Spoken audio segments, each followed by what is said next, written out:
নমস্কার বন্ধুরা, তোমাদের কালকে 1 জুলাই হাইকোর্টের লিস্ট। এটা তোমাদের কেস কালকে কিন্তু আছে। অনেকে মেসেজ করছো গ্রুপে যে কেস আছে কিনা দাদা, অনেকে বলছে নেই। ঠিক আছে, 1 জুলাই তোমাদের দেখিয়ে দিচ্ছি। মেন তোমাদের যে পয়েন্ট আছে, তোমাদের যে অমৃতা সিংহা ম্যাডামের কাছে বেঞ্চ আছে, তোমরা আমাকে বলেছিলে যে দাদা বেঞ্চ চেঞ্জ হয়েছে নাকি, একটু দেখে বলবে। তোমাদের বেঞ্চ কিন্তু চেঞ্জ হয়ে ডিভিশন বেঞ্চে চলে এসছে। ঠিক আছে, 4 নম্বর কোর্টে কালকে শিফট হয়েছে এবং কালকে কিন্তু কেস উঠবে, এটা মাথায় রেখো সবাই। ভিডিওটা একটু লেট করে দিলাম, তার কারণ হচ্ছে আমি খুব ব্যস্ত ছিলাম। আমি তোমাদের দেখিয়ে দিচ্ছি কত নম্বরে আছে তোমাদের কেসগুলো।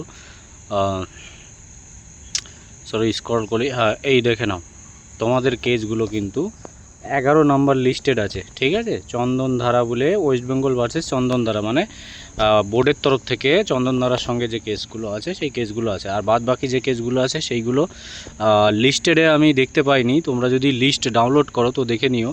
ঠিক আছে, তবু তোমাদের এইটুকু খবর দেওয়ার জন্য যে লিস্টেড আছে, কেস একটা আছে তোমাদের কালকে কিন্তু ফার্স্টের দিকেই উঠবে। ঠিক আছে, ফার্স্টের দিকে বলতে লাঞ্চ টাইমের আগে আগেই উঠে যাবে, বুঝতে পেরেছো? তো ভিডিওটা সবার কাছে শেয়ার করে দাও যে তোমাদের কালকে কেস আছে এবং লাইভে ফার্স্ট টাইমে উঠবে ফার্স্ট লাঞ্চের আগেই। ঠিক আছে, এটা তোমাদের হয়তো একটু প্লাস পয়েন্ট আছে। কেন বলছি, কেসটা শিফটিং হয়েছে একই বেঞ্চে কেস চললে পরে সব মিটে যাওয়ার সম্ভাবনা খুব তাড়াতাড়ি থাকে। ঠিক আছে, ভালো করেছে শিফটিং করে, কেননা বিভিন্ন রকম কোর্টে যদি বিভিন্ন রকম কেস থাকে তাহলে পরে সমস্যা হয়। এ কোর্টে এক অর্ডার হলো, অন্য কোর্টে গিয়ে অন্য কিছু হলো।